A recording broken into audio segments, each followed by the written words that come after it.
Good news for those tourism and hospitality industry workers.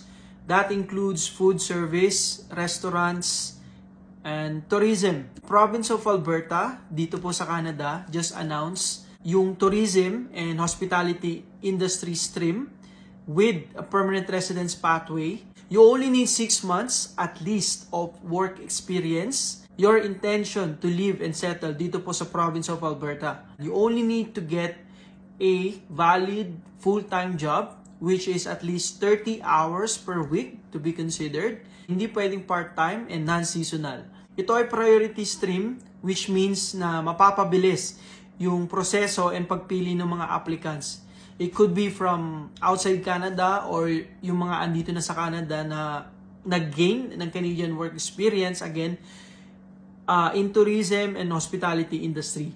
And for more details of this new stream, we'll